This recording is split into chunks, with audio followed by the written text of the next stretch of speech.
इस आदमी ने डरते हुए बोला।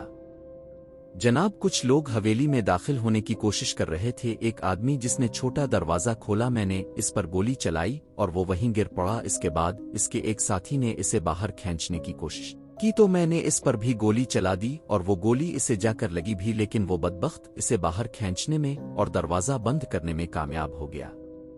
खलील खड़खड़ाती हुए बोला। बदबख्त उनके अंदर आने का इंतजार नहीं कर सकता था। बहुत जल्दी थी तुझे गोली चलाने की।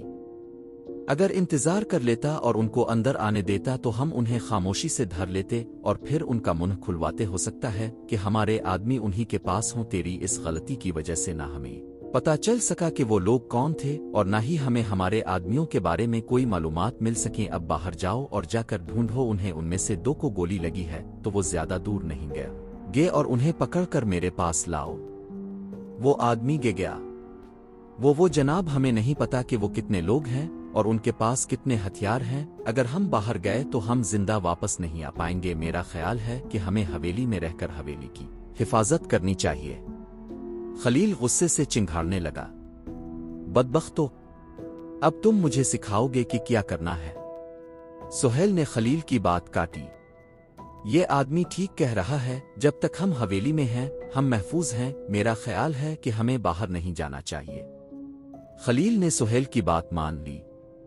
दूसरी तरफ बूढ़े आदमी ने अजलान से कहा, बेटा, हवेली के अंदर जाना तो नामुमकिन लगता है। वो तो हमारी ताक में बैठे हुए हैं। हो सकता है कि वो हमें पकड़ने के लिए निकल भी चुके हों और अब थोड़ी ही देर में सुबह भी हो जाएगी और वो हमें आसानी से पकड़ लेंगे। हमें कदमों के निशानात मिटाते हुए फौराए बस्ती की तरफ वापस चलना चाहिए। सब ने बूढ़े आदमी की बात से इत्तेफाक किया। उन्होंने खलील के 12 कैदी बंदों को भी साथ लिया और पैरों के निशानात मिटाते हुए बस्ती वापस लूट आए और उन कैदियों को पहले कैदियों के साथ कमरे में बंद कर दिया। बूढ़े आदमी और अजलान ने पुलिस स्टेशन जाने का फैसला किया। बूढ़े आदमी का एक दोस्त बोला, क्या होगा अगर पुलिस वाले भी उनके साथ मिले हुए हों तो? फिर तो हमारी सारी मेहनत पर पानी फिर जाएगा। अजलान ने इस बात में सर हिलाते हुए कहा, जी मोहतरम, अब बिल्कुल ठीक कह रहे हैं। ये मुमकिन है कि पुलिस वाले उनके साथ मिले हुए हों। मेरा ख्याल है कि हमें यह मामला पुलिस से कोई मदद लिए बगैर हल करना चाहिए। मुख्तलिफ मामलात पर गौर व फिक्र करते हुए सुबह हो गई। उन सब ने फजर की नमाज अदा की और खुदा ताला का शुक्र अदा किया कि इसने उन्हें इतनी बड़ी मुसीबत से नजात दी। इसके बाद उन्होंने शहीद की नमाज जनाजा अदा की और उसका जसद खाकी मिट्टी के सुपुर्द कर दिया। इसके बाद बूढ़े आदमी ने पंचायत बिठाई और खलील के लोगों को पंचायत में पेश किया गया। वो सर झुकाए खड़े थे जैसे वो अपने किए के बाद किसी से नजरें नहीं मिला पा रहे थे। बूढ़े आदमी ने उनसे पूछा, क्या तुम ही वो दरिंदे थे जो हमारी बस्ती से लोगों को गायब किया करते थे? इनमें से एक थरथराते हुए बोला, जी हाँ, वो हम ही थे। बूढ़ा आदमी गरा, इन लोगों को गायब करने के बाद तुम उनके साथ किया करते थे? वो बोला, हम में से कुछ आदमखोर हैं और कुछ आज़ा फरोश। हमारी हवेली में 2 डॉक्टर हैं जो लोगों को काटने का काम करते हैं। वो मखसूस आज़ा निकाल कर बेचते हैं। 3 हिस्से वो खुद रखते हैं और बाकी का एक हिस्सा हम सब में बांट दिया जाता है। वो लोगों का खून भी निकाल कर अस्पताल में महंगे दामों बेचते हैं। बाकी का जिस्म आदमखोरों के हवाले कर दिया जाता है। वो इस जिस्म के साथ जो मर्जी करे। बूढ़े आदमी ने सर्द आह भरी, तुम लोग खुद को इंसान बोलते हो। इंसानियत क्या होती है? तुम जैसे दरिंदों को पत्ता भी है। तुम्हारे लिए मौत भी एक हल्की सजा होगी जो गलीज काम तुम आज तक सरंजाम देते रहे हो। बूढ़े आदमी ने पंचायत के बाकी मेंबरान से मशवरा किया और खलील के लोगों को सरेआम फांसी देने पर इत्तेफाक हुआ। उन्हें सरेआम फांसी देने का हुक्म सादिर किया गया। थोड़ी देर बाद उन सब के लिए फांसी के फंदों का इंतजाम किया गया और उन्हें सरेआम फांसी दे दी गई। इसके बाद उन्होंने इन लाशों को छकड़ों पर लादा और लाशें ले जाकर हवेली के सामने बिछा दें और वापस लूट आए। दूसरी तरफ जब खलील के लोगों ने सुबह की रोशनी में बाहर के मामलात का जायजा लेने के लिए हवेली का दरवाजा खोला तो उन्हें लाशों का ढेर दिखाई दिया। उन्होंने गौर से देखा तो वो उनके अपने आदमी थे। खलील तक जब खबर पहुंची तो वो चीख उठा और अपने सर को पीटने लगा और मुसलसल धाड़ने लगा। सबको ऐसा लगा कि जैसे इसके दिमाग ने काम करना छोड़ दिया हो। इसकी ये हालत देखकर उसके कारिंदे इसे संभालने की कोशिश करने लगे, लेकिन वो पागलों की तरह अब उन्हें भी पीटे जा रहा था। वो उठा और हवेली के बैरूनी दरवाजे की तरफ दौड़ लगा दी और लाशों के ऊपर से फलांगता हुआ जंगल की तरफ भाग गया। वो पागलों की तरह अपने सर को पीटे जा रहा था और मुसलसल आगे की जानिब भाग रहा था। शायद तकदीर ने इसके लिए यही सजा मुकर्रर की थी। बूढ़े आदमी ने फिर से अपनी बस्ती के जवानों को इकट्ठा किया और हवेली की जानिब कूच करने का हुक्म दिया। इसने कहा कि अब चाहे मरना ही क्यों ना पड़े, उन सब बदबख्तों का खात्मा करके ही आएंगे। इन सब ने जल्द ही हवेली को चारों तरफ से घेर लिया। एक टोली ने दरख्त का मजबूत लट्ठा हाथ में थामा हुआ था। उन्होंने फौरन वो लट्ठा हवेली के दरवाजे पर मारना शुरू कर दिया, जिसकी वजह से हवेली के अंदर मौजूद लोग कांप उठे। हवेली के अंदर बहुत कम लोग थे, वो अब उनका मुकाबला नहीं कर सकते थे, इसलिए वो भागकर तहखाने में छप गए। बस्ती वालों ने देखते ही देखते दरवाजा तोड़ डाला और हवेली में घुस गए, लेकिन अंदर जाकर किसी को ना पाया। दूसरी टोली भी हवेली में घुस आई। वो पूरी हवेली की छानबीन करने लगे, लेकिन उन्हें खलील का किसी और का कोई सुराग ना मिला। आहिस्ता आहिस्ता बस्ती वालों का पूरा लश्कर हवेली में घुस आया, लेकिन उन्हें वहां कोई और ना मिला। उन्होंने वहां कमरों की तलाशी लेना शुरू कर दी कि शायद कमरों में कोई छुपा हुआ हो, लेकिन किसी इंसान का कोई सुराग ना मिला। अब उन्होंने खुफिया कमरों की तलाश शुरू कर दी कि हो सकता है हवेली में कोई खुफिया कमरा हो जहां जाकर वो सब गीदड़ छप गए हो। आखिरकार काफी तलाश के बाद उन्हें पर्दे के पीछे छुपा हुआ एक दरवाजा मिल गया, एक खुफिया दरवाजा।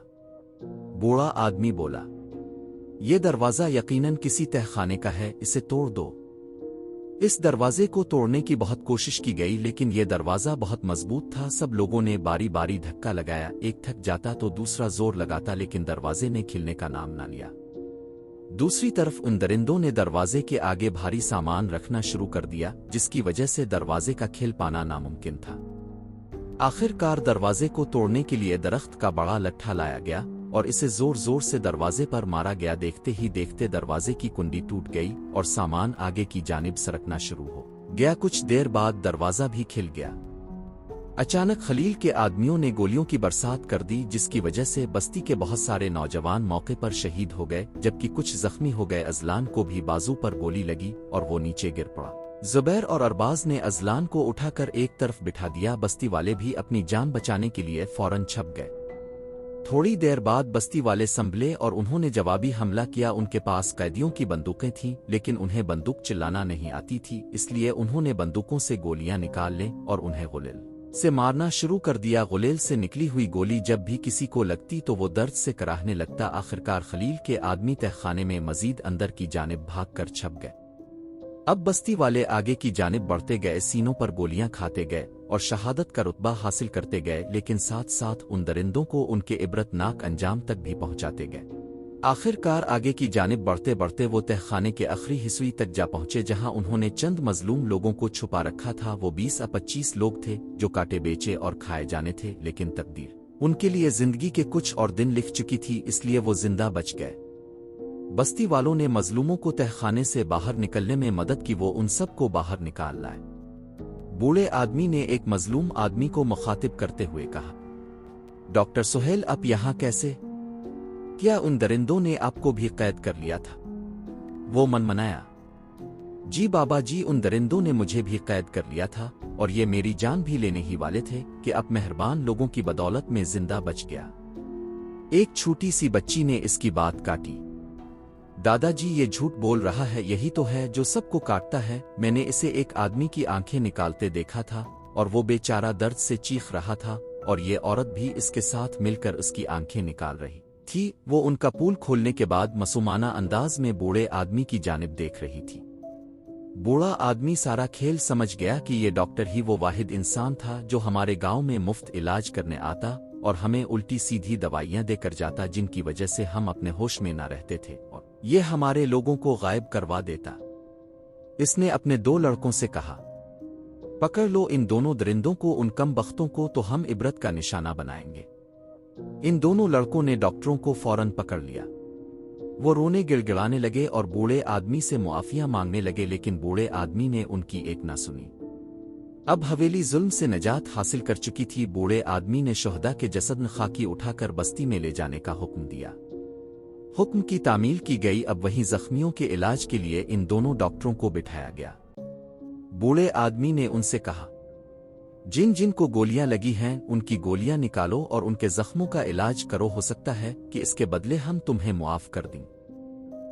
वो दोनों डॉक्टर गिड़गिड़ा कर बोले, बाबा जी हमें मुआफ कर दीजिए, आइंदा ऐसा कोई काम नहीं करेंगे। बूढ़ा आदमी बोला, तो तुम लोग इन जख्मियों का इलाज करो, उनका इलाज हो जाए, इसके बाद देखा जाएगा कि तुम लोगों के साथ क्या करना है। इसके बाद वो दोनों जख्मियों के इलाज में लग गए। खलील के सारे आदमी ढेर हो चुके थे। बूढ़े आदमी ने चंद लड़कों को हुक्म दिया कि खलील के सारे गुंडों की लाशों को एक गड़ा खोद कर दफन कर दो। ये बदबख्त दरिंदे नमाज़न जनाजा तक के लायक नहीं, ऐसा ही किया गया। इसके बाद बूढ़े आदमी ने इन सब मजलूमों को गौर से देखा कि शायद उनमें बस्ती का कोई आदमी हो, लेकिन वो सब गैर थे। इसने देखा कि इन बेचारों में से 3 लड़कियों और 2 लड़कों की आंखें निकाल ली गई थीं और वो बहुत दर्द में थे। बूढ़े आदमी ने उन 5 को अलहदा करके बिठा लिया और उन पर खुसूसी तवज्जो दी। इसके बाद वो सब मजलूम बस्ती में मुंतकिल कर दिए गए। डॉक्टर मरीजों का इलाज करने में मसरूफ थे। अजलान की गोली भी निकल चुकी थी और उसके जख्मों को टाँके लगाकर बंद भी कर दिया गया था। जब वो दोनों डॉक्टर मरीजों का इलाज कर चुके तो उन्हें दोबारा पकड़ लिया गया। दोपहर के वक्त सब इस हवेली को छोड़कर बस्ती की तरफ रवाना हुए। वहां पहुंचकर देखा तो सौबान को भी होश आ चुका था और वो बातें कर रहा था। जुबैर और अरबाज ने सौबान को गिले लगाया तो वो दर्द से करा उठा। जुबैर और अरबाज ने फौरन कान पकड़ लिए। अरबाज बोला, यार मुआफ कर दे, हम भूल गए थे कि तुझे गोली लगी है, लेकिन क्या करें यार, तुझ पर इतना जोर से प्यार आ रहा था कि तुझे गिले लगा लिया। सौबान मुस्कुराने लगा और उन्हें दोबारा गिले लगने का इशारा किया। अब की बार वो आहिस्ता से इसके गिले लगे। इतने में अजलान भी आ गया, जिसकी बाजू गिले से बंधी पट्टी के सहारे लटक रही थी। इसने भी आकर सौबान को गिले लगा लिया। जुबैर ने रश्क करते हुए कहा, वाह यार, तुम दोनों तो गोलियां खाकर बस्ती वालों की नजरों में हीरो बन गए और हम दोनों कमबख्तों को एक खरविच तक नहीं आई। अरबाज जुबैर के हाथ में चाकू थमाते हुए बोला, लो सलमान खान साहिब, अपनी नब्ज काट लो और बस्ती वालों की नजरों में हीरो बन जाओ। जुबैर आंखें टेढ़ी करते हुए बोला, मेरे कहने का वो मतलब तो नहीं था यार, मैं कहना चाह रहा था कि काश हमें भी गोली लग जाती और फिर हम भी हीरो बन जाते। अरबाज सौबान को मुखातिब करते हुए बोला, यार सौबान, आज से तो जो कहेगा मैं वो करूंगा, तो पढ़ाई करने को बोलेगा तो वो भी करूंगा। काश के तेरे जैसे पढ़ाई पर तवज्जो दी होती तो आज तेरी तरह ज़हीन और फतीन होता, लेकिन अभी भी देर नहीं हुई है। अब पढ़ाई पर पूरी तवज्जो दूंगा और तेरी तरह ज़हीन और फतीन बनूंगा, फिर पूरी बस्ती में मेरे भी जहानत के चर्चे होंगे। सौबान कहकहा लगाते हुए बोला, फिर तो इसी तरह के किसी और हादसे का इंतजार करना होगा। जुबैर बोला, यार किस्म से दिल कर रहा है कि तुझे मुर्शिद बनाकर सारी जिंदगी तेरे कदमों में तेरा मुरीद बन के बैठूं। सौबान इतराते हुए बोला, यार मुझे कोई एतराज नहीं है, अगर तो सारी जिंदगी मेरे पांव दबाना चाहता है तो। अजलान बीच में बोला, यार कोई मुझ गरीब को भी पूछ लो, मुझे भी गोली लगी है। अरबाज तंजिया लहजे में बोला, जी तो अजलान साहिब, अब कैसा महसूस कर रहे हैं और अब इतना बड़ा कारनामा सरंजाम देने के बाद आपका क्या करने का इरादा है? अजलान जुबैर और अरबाज की तरफ इशारा करते हुए बोला, फी अलहाल तो तुम दोनों को पीटने को दिल कर रहा है। जुबैर बोला, मोहतरम अजलान साहिब, पहले अपनी बाजू तो ठीक करवा लीजिए, फिर पेट लीजिएगा हमें। सब खिलकर हंस रहे थे और बातें कर रहे थे कि इतने में जुबैर की नजर बाहर एक लड़के पर पड़ी जिसे बस्ती वाले हवेली से छड़ा कर लाए थे। इस बेचारे की आंखें निकाल ली गई थी और वो पागलों की तरह उधर उधर हाथ लहरा रहा था, जैसे किसी को मदद के लिए पुकार रहा हो। जुबैर भागकर इस लड़के के पास गया और इसे गिले लगा लिया और चीख चीख कर रोने लगा। उसके साथ ही वो लड़का भी धाड़े मारने लगा। ये मंजर देखकर अरबाज, अजलान और सौबान भी उनकी तरफ लपके और उन दोनों को गिले लगाकर रोने लगे।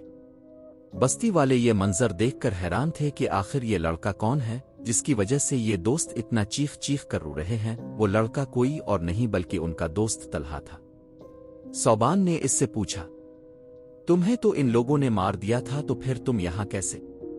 मैं तो तमेरी कमरे में तुम्हें लेने आया था, लेकिन तुम वहां पर नहीं थे। इसके बाद हम चारों जब वहां से फरार हो रहे थे तो हमने तुम्हें चीखते हुए सुना था और हमने समझा कि उन्होंने तुम्हें मार डाला है।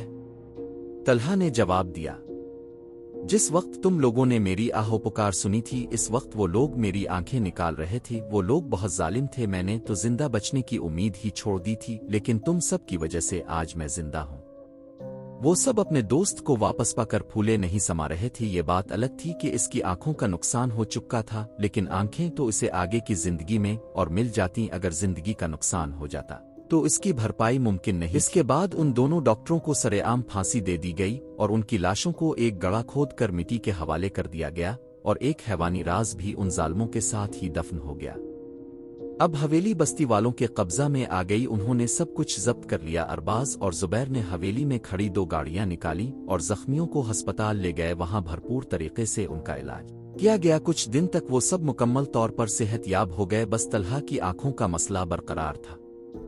सब दोस्त अपने घरों को वापस लौटने की बजाय एक बार बस्ती गए। अब बस्ती के लोग बहुत खुशहाल थे। उनके पहुंचने पर बस्ती वालों ने उनका तहदिल से इस्तकबाल किया और उनके इस अजीम एहसान के बदले में ढेर सारा शुक्रिया अदा किया। इसके बाद वो अपने घरों की जानिब रवाना हुए।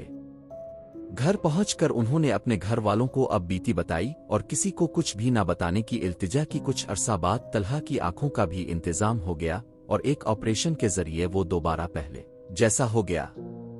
अब सब पहले जैसा हो गया। वो जिंदगी के कामों में मसरूफ हो गए, लेकिन वो खौफनाक सफर आज भी उनके दिलों में घर किए हुए है और जब भी इस सफर का ख्याल उनके दिल में आता है तो वो लरज उठते हैं। वो दरिंदा खलील जो उनकी इस हालत का बाइस बना, वो इसको अंजाम तक ना पहुंचा सके और आज तक खलील के बारे में उन्हें कोई मालूमात ना मिल सकी, क्योंकि ना वो जिंदा मिला और ना ही मुर्दा।